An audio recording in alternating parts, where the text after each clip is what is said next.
Kia ora koutou katoa. Good afternoon. I'll shortly set out some of our plans for this weekend's Super Saturday vaccination drive, but first I'll hand over to Dr. Bloomfield for the latest case numbers. And just as a heads up, our expectation, scripts are short today, our expectation is that we should hopefully keep this press conference to on the half hour. Dr. Bloomfield. Thank you, Prime Minister. Kia ora koutou katoa. So today we have 43 new community cases to report. 40 of these cases are in the Auckland region and 3 are in Waikato. There are also 3 cases to report in recent returnees in managed isolation. Now, of today's 43 cases, 19 remain unlinked at this point, but I should say that interviews are outstanding with all those and they are underway at the moment. Of note, and pleasingly, all 3 of the Waikato cases are household contacts who were already in isolation. Of yesterday's 35 cases, 14 remain unlinked at this point, with investigations also ongoing. Now, as you'll be aware, this morning we confirmed that the travelling companion of the Northland case has also tested positive for COVID-19, and both cases are now in the Auckland quarantine facility. There are currently 18 close contacts associated with the original case, and of these 17 have been located and tested and are isolating. The remaining person is being actively followed up by our contact tracers. Our public health staff in Auckland are working closely with both cases to determine any further locations of interest or exposure events and are making progress there. Any new locations of interest will be added to the Ministry's website. So if you've been in Northland or are in Northland, please do keep an eye on that. And of course, likewise, if you are or have been in Auckland or the Waikato, if there are any other locations of interest related to the new cases there, they will go on our website. Meanwhile, just confirming the whole genome sequencing for the original case we had who had travelled to Northland shows that this case is linked to the Auckland outbreak as we had expected. There are 34 people in hospital today with COVID-19, 5 of whom are in intensive care or high dependency units. One of those people currently requires ventilation. We are now publishing the vaccination status of the cases in the outbreak each week on our website. So far that shows that of the 158 people hospitalised to date since the start of the outbreak, only 3 of those 158 were fully vaccinated with sufficient time, that is 14 days to have passed, for them to develop full immunity. It reinforces the huge protection that vaccination offers. And on a separate note, I am very pleased to report today that the Fijian UN worker who was transferred to and treated in New Zealand for COVID-19 has made a recovery and is being discharged from Middlemore Hospital today after 76 days in the care of those there. And I just want to thank all the staff involved in providing outstanding care for this person. You will have noted, and we talked about this yesterday, a number of exposure events at our hospitals around Auckland and also last week in the Waikato. These are being appropriately managed by the hospitals. They have a number of processes in place, both to prevent and then respond to exposure events, including, and we discussed this morning with our Middlemore colleagues, quite liberal use of rapid antigen testing, not just on symptomatic people coming through the door, but others where they feel that there may be a value in testing there. So I want to assure people who are unwell, please do seek care at hospital if you need it, because you will be safe and treated well. And finally, good testing rates. Yesterday there were just under 14,000 swabs taken in Auckland, 2,430 swabs taken in Waikato and over 1,200 in Northland, and over 16,000 tests processed yesterday. Testing remains a really important part of our efforts to aggressively find and then contain any cases, so please keep that up. Back to you, Prime Minister. Thank you, Dr. Bloomfield. You've all heard me say many times before that getting vaccinated is the number one thing that you can do alongside following restrictions to help stop the spread of the virus. Vaccination helps in playing your part to protect children and vulnerable people and get back to a life that feels a little more normal. This Saturday, all across the country, we are pushing the vaccination message. Super Saturday is your chance to roll up your sleeve for New Zealand and help make us one of the most vaccinated and therefore protected countries in the world. So here are the stats as they stand. Currently, 82% of eligible New Zealanders aged 12 and over have had their first dose of the vaccine, and 58% have had their second and are now fully vaccinated. In Auckland, those numbers are 87% first dose and 63% second dose. Overall, these are good figures, and according to Our World in Data, put us ahead of the United States and Germany, and just behind the United Kingdom. But they aren't high enough yet to feel confident that we can ease restrictions dramatically without seeing a big surge in cases that could overwhelm our health services. So instead of big surges in cases, we want to see a big surge in vaccinations this week. In order to help with that, I have the pleasure to announce today a blast from the past to support and encourage our nationwide vaccination effort. This Saturday between 12 and 8 p.m. on Channel 200, and supported to date by Discovery, screened on 3 and Māori TV, and streaming on Hahana Facebook, we'll be holding a Vaxathon. The Vaxathon will go live across the country, highlighting vaccine initiatives from Cape Reinga to the Bluff, and urging anyone who hasn't been vaccinated yet to make Saturday the day for their first dose, and anyone who has been 3 weeks or longer since their first dose to get their second. The Vaxathon will include real-time data on how each region is tracking with vaccination uptake throughout the day. There will be prizes locally for those getting vaccinated, information from experts on the safety of the vaccine, and some healthy competition between towns and regions. Vaccinations will be available throughout the day and into the night on Saturday across GP clinics, many of whom are opening especially for the day. Pharmacies, marae, churches, mosques, community centres, workplaces and drive-through centres.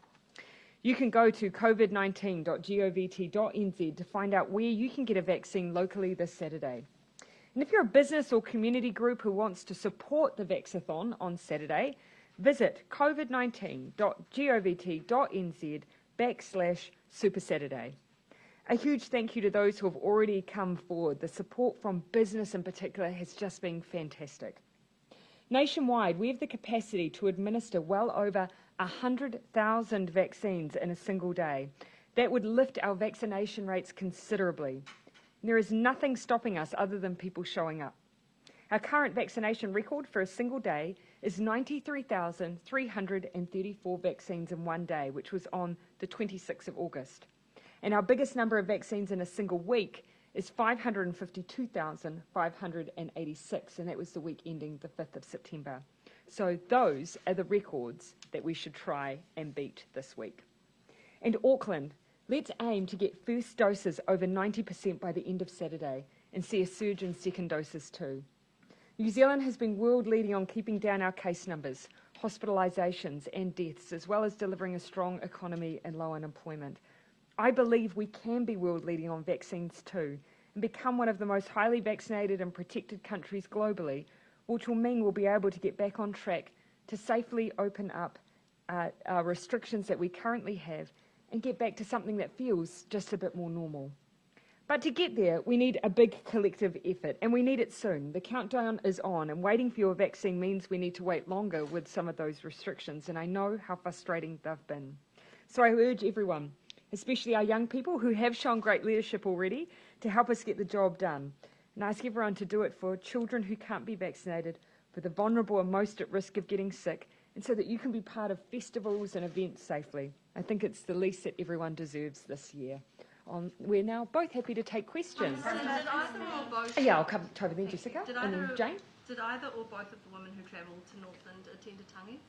Or Not that I've been advised, but at the time that we were briefed this morning, the second individual, who of course we only located yesterday, early evening, was in the middle of being interviewed. So we've not yet been provided with fulsome information around their movements. And what type of document did the woman use to get past the border? Was it a personal exemption or through one with a QR code? I believe that they went through the MB process. Is the government aware of any other... Jessica.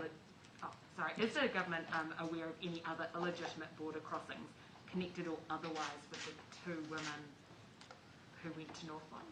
Associated with that particular trip? Not that I've been advised, but again, interviews are underway. Dr. Bloomfield? Just a couple of things. One is on the original exemption that was sought through the process, essential worker exemption, there were 4 people who were for whom the exemption was asked for. All the investigation suggests that just 2 of those people crossed the boundary, and those are the 2 that we now have in quarantine. The second comment is just an update, is that of those close contacts of our first case, 17 have returned negative tests. The other is the person who was found last night, who's now returned a positive test. What assurances can the government give to concerned iwi leaders about the vetting process and the robustness of the border crossing system? Yeah, so obviously this is someone who has come through the system. The issue has been that they have falsely acquired the ability to travel, but they have been picked up through the fact that they were required to be tested. So look, we're constantly looking at what more we can do to ensure protections are in place, but testing is a really important part of that. And the Wellington case that's connected, what more can you tell us about that? I'll let Dr. Bloomfield, I was advised simply that they were identified as a contact and tested, but I'll Yes, leave that's Dr. right. So Bloomfield. one of the contacts is in Wellington, and as I've just been able to update, having just got a text, all those contacts, the ones in Northland, Auckland, and the one in Wellington, have returned negative tests, aside from the second individual who's now a case. Okay, I'll just come to Jane and then I'll come back to Tova. Can you describe a little bit more about the contact tracing in this particular scenario? And are you having to go and find people who may have had particular contact with either of these 2 women through, for example, CCTV, Yes. who haven't wanted to come forward? And are you confident that those 18 is the full extent? Because again, we're still seeing quite a low number of actual locations Yeah. of interest comparatively. I expect that that's likely to change. So on the first blush, we had one individual who was not sharing the information we needed to adequately contact trace. So we were heavily relying on the work of the police to identify the movement of the vehicle, the places that they'd been cited, CCTV footage, and of course talking to those where we knew the individuals had been. So identified a number of contacts through those mechanisms. We now have an interview underway, and we've been advised that we are getting information through that interview. So we will, our expectation would be, if that is indeed the case, then we should be able to share more information as a consequence. The scenario that we're looking at, is it a bigger risk because there might not be contacts who want to come forward? They're not going to be necessarily identified in the normal contact tracing way in terms of being named or identified by the people involved. So is that an extra risk that there are potentially people who are exposed out in the community that you don't know about? That is not a new risk in this outbreak. Unfortunately, we've had this experience before. This is rather extraordinary in the fact that we've got almost complete silence from one of the individuals, and that is something we've experienced less often, but we now have a second individual who I'm told is sharing the information that we need and was travelling with the other individual for the duration. Is either of the women a 501 deportee or recent returnee to New Zealand? And also, what about the locations of the first case's contact? Where in Northland are they? Whangarei, Kawakawa, Paihia? Because Kawakawa is listed but Paihia is not. So what's happening with those locations where they have been reported as being? So that's where the contacts are reported as being. Those contacts may well have been at sites like petrol stations and things like that, but it's where they're located. Locations of interest? I'll hand over to Dr. Bloomfield. I cannot, the question you've asked around the 501, that is not information I have, so I simply cannot answer that either way. Yes, so there are 2 separate things. One is the police have been able to assemble information about the places that the individuals were, and so sometimes they were in this town. In other cases, there are specific locations of interest, and those are the ones on our website where we're clear about a specific petrol station or an accommodation facility and the time period there. Those are the ones already on the website. Back to you. Sorry. Were they in Paihia? I'd have to check. I don't have that information just to hand here. But what I would say is, of course, is any new locations of interest we will put up. But the people, as you've hinted at, the people we really want to be tested are the ones who know they have had contact with them, and they don't need to they don't need to say who they are. But as I've appealed over the last couple of days, just go and be tested. Sorry, I'll just let Jane finish, and then I'll come back to you, Tova. From your point of view, as the health official dealing with this, what difficulties and challenges have there been in the contact tracing in particular with this case, and how would you assess the different risk to Northland because of that? Obviously, it's helpful if we get all the information as soon as possible about places where people have been. But we have seen right through this outbreak that our teams have adapted to different situations and I think done a really good job of using different approaches, different networks, and in some cases third parties to assist with not just getting information but getting people who we want to be tested. And again, that's been hugely helpful in us being able to date, maintain our case numbers at a level which is much lower than you would expect if you just had uncontrolled spread out there. I expect that probably later on this afternoon we may be in a position to identify further locations of interest if they indeed exist. But as at 11:30, that extensive interview was still underway. I'll let you, Toba, I'll come in there. Sorry, wastewater testing's coming back clear so far as well? Yeah. So I'll come to Toba and then I'm going to come back to Derek. When a person gets a test, how quickly should positive test results be notified to a case? Well, when there's a positive test result, it's actually notified to the Medical Officer of Health first, and then the Public Health Unit rings the person to let them know. And in these sorts of situations, we prioritise, and right through the outbreak, tests on people who we know are contacts. Should they know that they're a positive COVID case? Well, 24 hours, 48 hours? Yeah, generally within 24 hours is what we aim for. And what risk does it pose to the community if there are delays in getting those positive test results back to COVID cases? Have you got a specific example of concern? I do, Yeah, very keen to know. We've been tracking quite closely the processing, particularly of tests as they've been coming back through the Northland region to ensure that that's happening in a timely way. But we do expedite the positives. I'd be interested to know if you've got a situation where someone knows a positive result has been received. Generally speaking, though, what risk does a COVID case who's unnecessarily staying in the community because a test result has been delayed, what risk do If they are a contact, they should be isolating already. Right. And if they're symptomatic, they should be isolating already, regardless of when the result has been received. No qualms with testing delays? Well, again, we've been working very hard to ensure we don't have delays. We were tracking what was occurring in Northland to ensure those were being processed quickly. But we've had no reports of delays in recent times in Auckland, if that's the suggestion. Yeah, five days from test. Oh, that's something has gone wrong there. That is absolutely outside of what we would normally expect. Yeah, I'm very happy to get the feedback on that. Do you actually carry that data? Because I've asked the Yes, we Ministry of do. Health about Of that processing? they don't have any central tracking or monitoring of those delayed results. We do know processing times Yeah, for we do tests. routinely record every day the number of tests that are still outstanding, either under 24 hours or under 48 hours or over 48 hours. I'm very surprised in the situation where there's been that long a delay for a positive test, that would normally come to our attention. Very happy to follow that up and see what happened. Sometimes we have noticed differences where where they've been GP clinic tests for different reasons. So happy to take it away. I did say I'd come to Derek. Can you say whether both of the women who went to Northland were vaccinated or unvaccinated?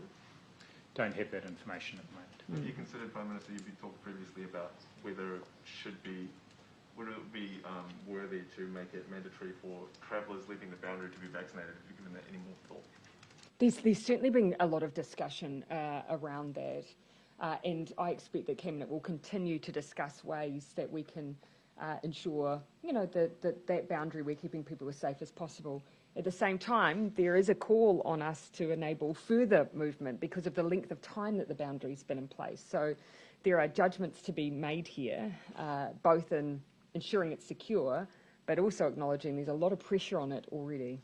There's also been some people like Professor Plank has talked about how rapid antigen testing could be useful at the boundary just to shore up the PCR testing that's already happening there. Is that an option or is it still not?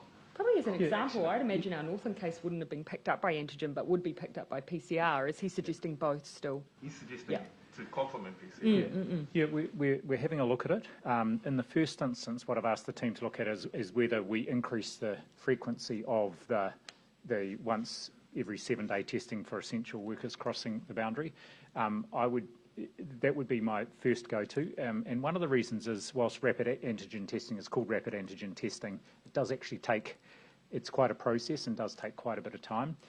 So the team is looking at that at the moment. We're really keen to make sure that boundary is as tight as possible to help avoid spread out of Auckland. I'm going to come to Māori and TV, and then back to TVNZ, and then I'll come over to Jason. Dr. Bruce, Bloomfield, we've had reports of a 60-year-old woman who's waiting for a callback for a test in the Hokianga area. She's also considering maybe having to go to Kaikohe for a test, which includes a ferry ride and a 45-minute drive. Is that good enough? One thing I do know is that the Northland DHB has increased the number of testing sites across the Rohi over the last couple of days, and there was some feedback, including from discussions with iwi up there about their desire for greater testing sites. A lot of them are based around the hospitals there, so they have put in place more testing sites. There are 3 testing stations north of Kaikohe covering almost 200 kilometres. Has Northland been left high and dry given the fears and anxieties that Northlanders are experiencing at the moment?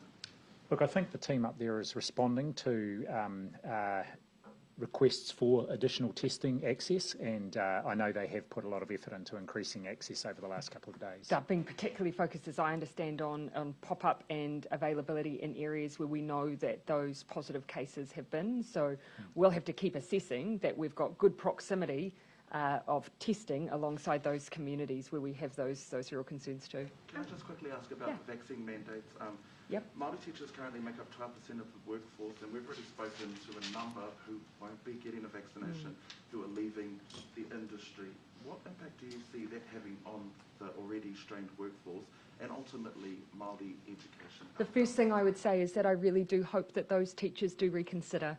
And there is time built into those mandates for them to seek the advice of those that they trust, and I would encourage them to do that.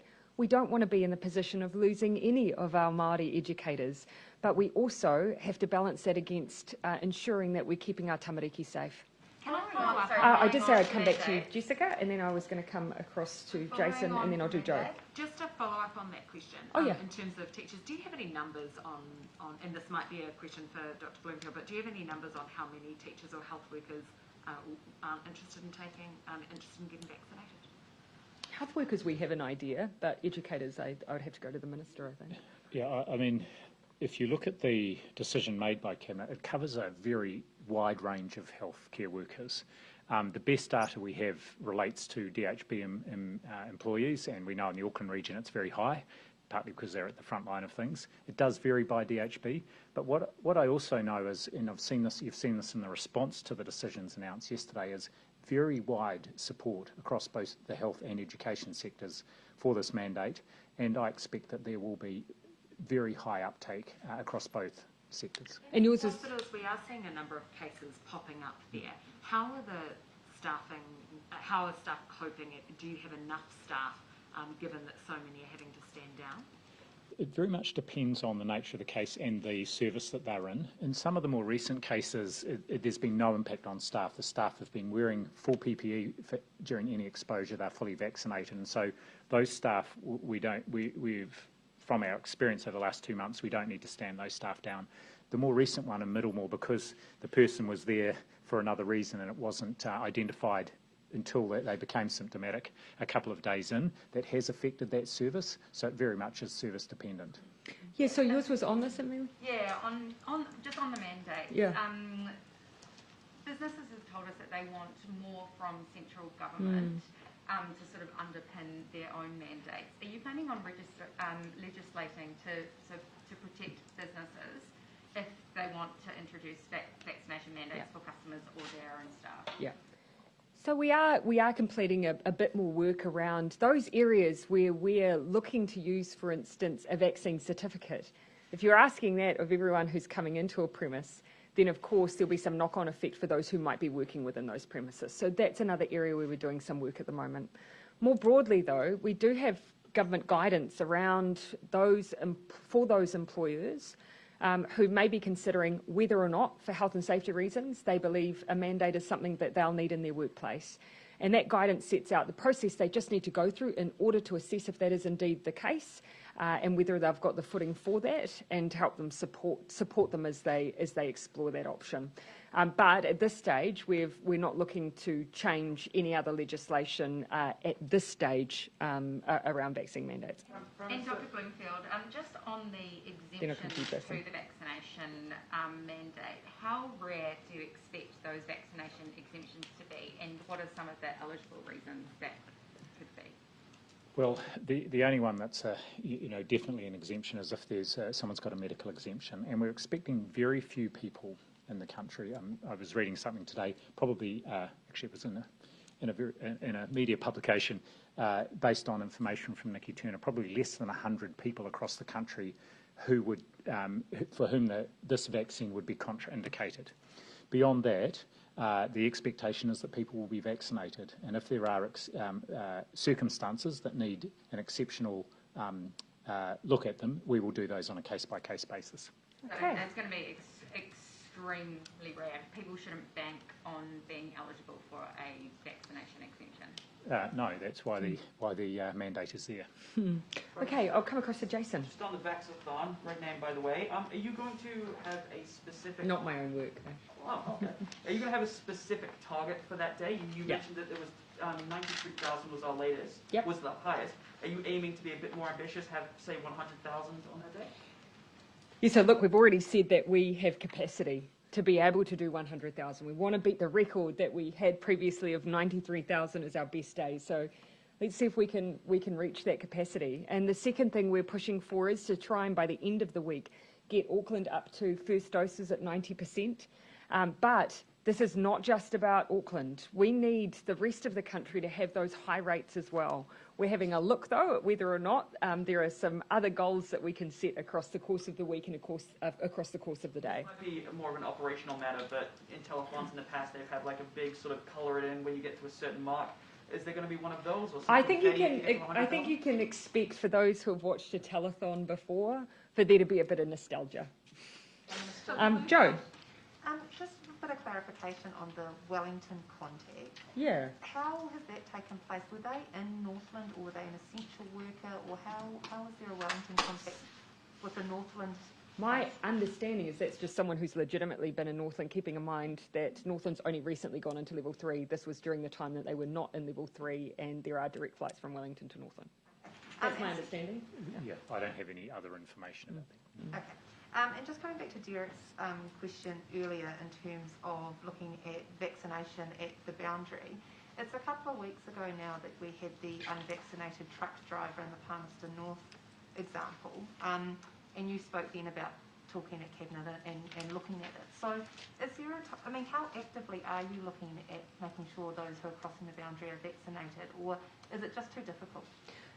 It is certainly complex because, of course, we do have a large number of people who legitimately travel that are moving freight that are part of the essential goods and services for all of New Zealand. Thousands of people legitimately travelling. And so we are able to check at the border in reasonable time documentation and testing status, adding in the ability to test vaccination status and indeed ensure that those goods and services are still able to move. If you brought in a requirement like that, would take some time to stand up. You've seen where we've mandated, we've had to build in enough time for people to complete their vaccination. So it isn't a straightforward ask, but it isn't one that we've dismissed out of hand. Any particular industries or perhaps some of the more compassionate exemptions that you would consider doing it for? Like, is there a way that you can break it down and at least have some coverage? Sorry, so just the way that we're trying to get at least some coverage, of course, is by pushing as hard as we are for good universal uptake across Auckland. And so you would expect that there would be a large number of people who are moving through who have been vaccinated just by virtue of the fact that the percentage of eligible Aucklanders continues to increase. We did target right at the beginning with our workplace-based vaccinations the likes of freight companies because of that movement. And they've been really cooperative when we've worked with them as well, and we'll continue to do so. Sorry, I'm going to come. I think I did say that I'll come to Benedict and then I'll come to Toba again, and then Ben. What is the latest? And then Mark. What is the latest COVID modelling you've seen telling you is going to happen in this outbreak? So at the moment, as you heard me say yesterday, at the moment our modellers have suggested that the R value for this outbreak sits between 1.2 and 1.3. So that does suggest that we will continue to see growth in the outbreak at this stage. That is why we are asking everyone to really help us by continuing to follow the restrictions that exist, but also by being vaccinated. Are you expecting we could see triple figure days pretty soon? No, not necessarily. In fact, An R value of between 1.2 and 1.3 suggests, correct me if I'm wrong here, Dr. Bloomfield, suggests over a 2-week period you may see a doubling in cases, but it very much depends on whether we sit closer to 1.2 or 1.3. We do need everyone's help to continue to comply with those restrictions, but also we are seeing the impact of vaccinations. They are already affecting the growth in the outbreak and helping to control it, and it's why vaccines and following the rules are so important. It would take us close to triple figures though if it doubled in the next 2 weeks, right? She didn't give me a time frame on which you would expect that, but again, as I said, we've already shared the R value at this stage is 1.2 and 1.3, and you can model out from there what you would expect in terms of growth. But again, what we are seeking here is to really control this outbreak. By controlling it, that means complying with those restrictions helps. Vaccination levels, the more we're able to control its growth, means we give ourselves more time for the vaccine to have a real impact on the growth of this outbreak. When people have an exemption to not wear a mask, they don't need to carry proof of an exemption. Why have you left the rules around mask exemption? Sorry, what was that? Starting from the beginning. When people have an exemption to not wear a mask, Yep. they don't need to carry proof. Why have you left the rules around mask exemptions so loose? I actually thought that we were asking people to carry proof. It's issued by a third party. I'm not as familiar with the requirements on the issuing of documentation on that to give you a hard and fast. Dr. Bloomfield, you might know more. My understanding was that people are issued with a document and encouraged to carry that with them to show their proof of an exemption. Can I just follow up on that earlier question about the exemption? You said 4 people were granted an exemption, that only 2 of them took up to go to Northland, and you said it was an MB exemption. So it was through the online process, Essential worker process. Essential worker process, as opposed to through the order, where you just bring your documentation with you. So that would, do those those essential worker exemptions, do they carry a QR code? I couldn't physically tell you physically what is included in the documentation, but I do know it requires you to submit information through an online process. And it was at that stage that they submitted the... That is my understanding. What can you tell us about an investigation into... Oh, hang on, sorry. I did say I'd come to... I'll add you to my list. I did say I'd come to Ben, Mark, and then Jane. How about we finish with you? Are you concerned, Prime Minister? The Ministry of Health has revealed that 7.2% of people that have had their first dose haven't come in for their second dose, despite being at least 6 weeks after. Are you concerned by that number, that people aren't seem to be, a substantial amount of people aren't getting their second dose? My understanding is that on average, that it's roughly 95% of people still, as a general rule, are coming forward for that second dose, which is a relatively good rate. But we do want people to come back for their second. It really does have an impact. That second dose really sits on the foundation of the first, and it is really the thing that's going to give you that extra protection. It's not a one-dose vaccine for it to be complete. Can I also ask about processing of tests in Northland? So how much capacity does Whangarei have to process those tests? Do a lot of them have to go to Auckland? Is there going to be a lag, an understandable lag, given the regionality of the place, to getting those results back? Yeah, so Northland, the hospital there, in fact all the hospitals have the ability to do rapid PCR testing on one of the machines, which does a small number. Most of the tests are couriered down to Auckland, and in the case of the current week or so, they have increased the number of couriers from right around the Rohi to expedite the transportation down to Auckland. So it does, the turnaround time is a bit longer than it is in the Auckland region, but they are of course being prioritised and turned around. So virtually all the tests done to the end of the weekend have been processed, and yesterday's ones are obviously now being processed today as well. A lag, but potentially not for close contacts, you might expedite those. Is that a reasonable expectation? Yes, if there's someone who there's a high index of suspicion because they're symptomatic and or a close contact, they would do that as a rapid test on the PCR up there. I had Mark. Prime Minister, a question for you and Dr. Bloomfield. You said over the past couple of weeks that you don't see a strong reason why many of the cases that we are seeing now are due to Auckland moving to level 3, and that they wouldn't necessarily, that you don't necessarily think they wouldn't have appeared had we stayed at level 4. Well, I think probably you heard me talk yesterday about some of the work sites where we are seeing cases. So, yep, but sorry, I'll let you finish your question. That seems to be a more limited percentage of the cases that we're seeing. Yeah. What do you think is responsible for the rise in cases if it's not level 3, given that we start a battle? Yeah. So look, We have seen cases in workplaces that weren't operating in a level 4 environment. That is true. And you heard me talk yesterday about food delivery, taxis and construction sites. And there I will do a little public service announcement. Please, even the most mild symptoms there, we do want people to go and be tested in particular. In order to try and summarise this outbreak quickly is difficult. But it is fair to say there's a couple of things at play. I think the fact that here we're dealing with Delta has played a role. You'd hard-pressed to find other countries who have managed to completely crush quickly Delta outbreaks. It's more transmissible, and that poses a lot of challenges for contact tracing. Early on, we saw the point at which someone became infected and then infected another with a very, very short window. But I think the research now is suggesting it's roughly 3 days on average, and so that makes things very hard. A second factor is simply where this outbreak has reached into. It has reached into communities that have been sometimes hard to reach. It's also reached into vulnerable communities. We know that we've had cases and outbreaks across some members of communities where life is incredibly, incredibly difficult. And I would say COVID is probably not the biggest challenge in their life at the time it reaches them. So, and a number of other factors at play, but that gives you a little bit of a flavour on the complexity of this outbreak. But for me, the ultimate landing point is that no one is to blame here for the situation for which we find ourselves other than COVID-19. And that, for me, is still the central point. Prime Minister, could I just make a supplementary comment there? I think, if we look at this the other way, here we are 2 months into a Delta outbreak in Auckland, very challenging. And the reason our cases, and it feels like a lot, but they're still relatively small, compared with, say, where things were at a similar point in Melbourne or in Sydney. And the reason is we have had alert level 4 and alert level 3, and the vast majority of people have done what was asked of them. Yep.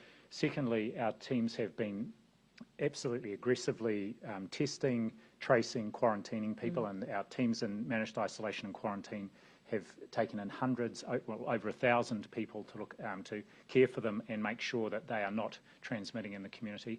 And third, there's very real impact of vaccination already, and getting those vaccination rates up is the way that we can then continue to go back down through the alert levels and maintain control of this Delta outbreak. Coming back to Benedict's point, looking at, trying to look at what's happened in Australia, much higher numbers, and where their outbreak was at the point at which their vaccination rates were, and trying to see the impact of vaccination rates and those outbreaks to see what lessons we can learn about what the likely impact of vaccination rates here might be as well. So in terms of that point where cases did start to trend upwards again, that was more or less perhaps when the virus started finding its way into transitional housing and that sort of thing? Yeah, or equally, the level of confidence that we may have had over whether or not we had indeed reached or found all contacts.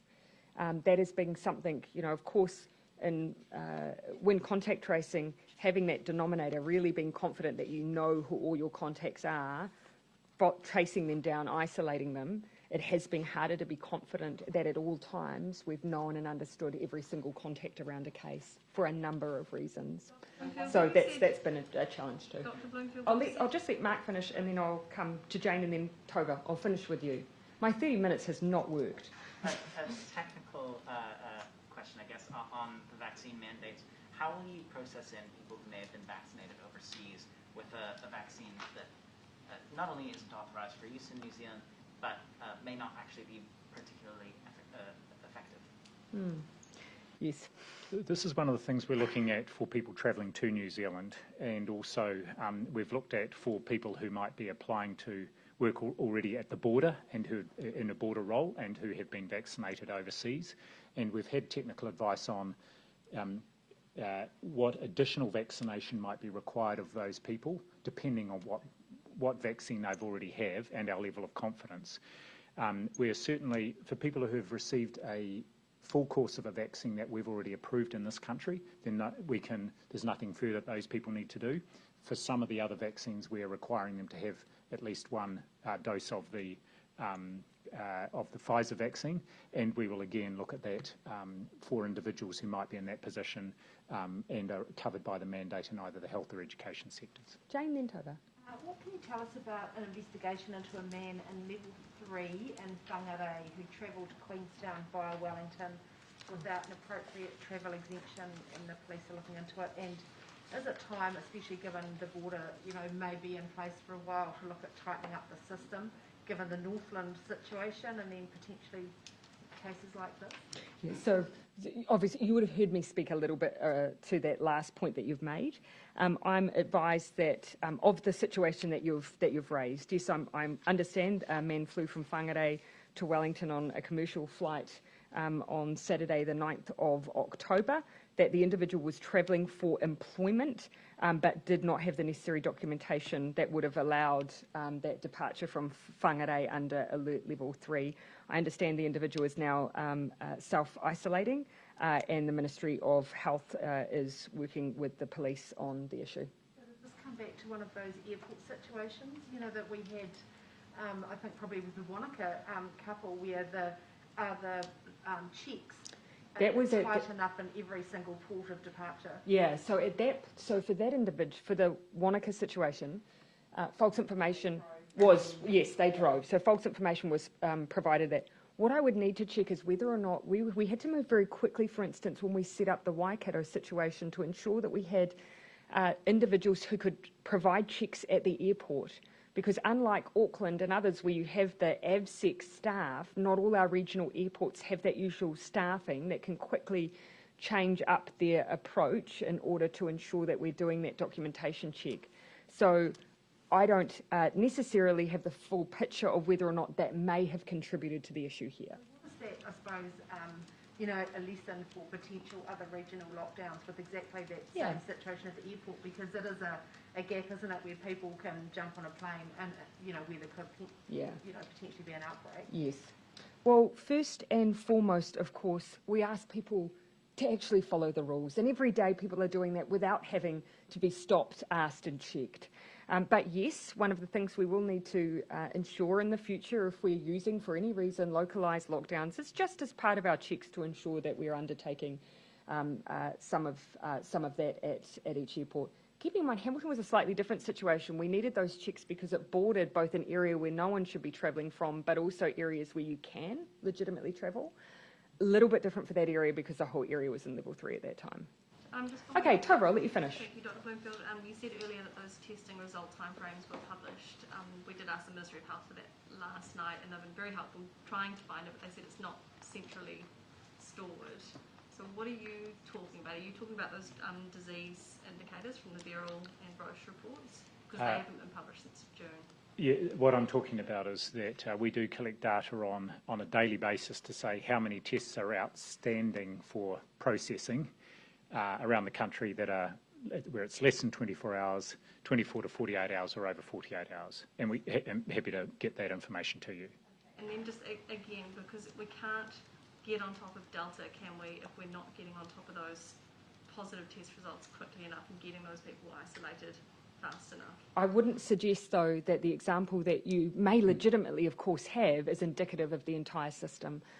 I do recall at times where we've had individuals raise that they've been waiting some time, and we've often identified that there's been an issue simply with the communication, in some cases with a GP clinic. But this is highly abnormal to have a suggestion that someone's waited 5 days in that way for a positive test. I can't say I've heard an example like that before. Okay, thanks everyone.